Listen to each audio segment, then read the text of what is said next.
They're taking away land, they're confiscating land. As President Trump picks fights with a number of countries after signing an executive order at the weekend imposing tariffs on Canada, Mexico and China, South Africa now also finds itself in his crosshairs, albeit for now to a lesser extent.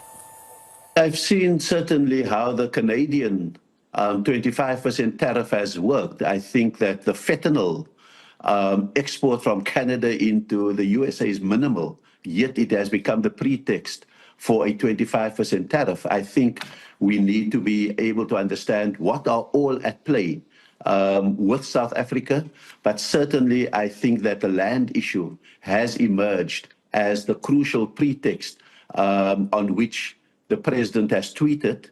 And certainly I think we're treating it as a social media post. It is not an executive order. It is not an act of Congress. It is not even a rule coming out of State Department. And so for me, the promise of an investigation is an invitation for engagement. I think that's what our president has said. Let's engage. Rasool explained that they would be pursuing engagement at all levels of government between the two sides and would seek to better understand who would be tasked to lead any investigation from the Trump administration into South Africa's land expropriation policy. We should certainly get a courtesy meeting between Minister Lamola and Secretary Rubio. I think we should certainly open the lines between the two presidents. I think certainly we have a strategy of engagement with members of Congress and members of the Senate. And I think we also need to be engaged in the think tanks. So it's an all of the above strategy. This New York-based expert in international affairs also provides additional context to the current debate. There's a long line of countries that Trump are offending, and many of them are way more powerful than South Africa, Russia, Mexico, China. Then I think perhaps specific to South Africa, I think what Trump is doing two things. One, I think he's just throwing red meat to his own followers. American politics is by definition it's about local elections, local issues. And South Africa only features insofar as it serves as kind of like, fodder for an American debate. I think more important for us, though, he is sort of reacting to supporters and followers and people who admire him within South Africa. They particularly come from the right, AfriForum, Solidarity, elements in the DA. And he's said these things before. Some of these people have met with him, and he's repeated these assertions. None of these things are based in fact. Trump Sunday posted Truth Social threatening future funding after accusing South Africa of confiscating land and treating certain classes of people very badly.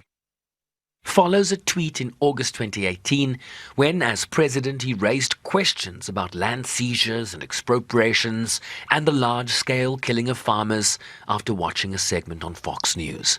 Additionally, billionaire advisor Elon Musk is also amplifying Trump's narrative. Elon Musk, I think, he's very deliberate in how he thinks about politics. I mean, he's openly sided with often very racist, offensive elements, both in the U.S. And in South Africa. He's unrepentant about it.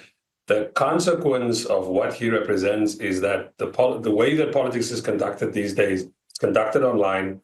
Online politics does not, it's not concerned with facts. Even Meta or Facebook announced recently that it wasn't going to fact check anymore. So this means you can just, it's like a deluge of opinion that is unleashed on the public. And I think even more important than that, it's a kind of asymmetrical war. You can never win in that kind of war, this kind of online war. And the fact that Musk has supporters in South Africa, people who admire Trump, who admire Musk, it doesn't help. My sense is, however, that those people, they may be very loud, but that they are outnumbered in the South African context. The South African Chamber of Commerce in the United States warning that any threats of cuts to funding raises serious concerns for the South African business community.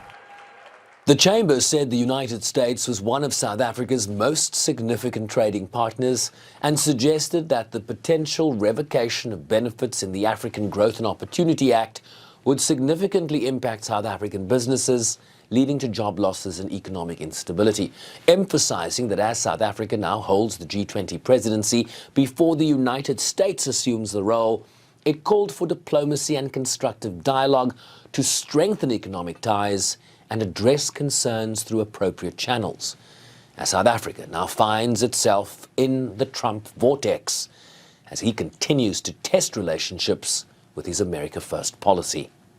Sherman Bryce-Pease, SABC News, New York.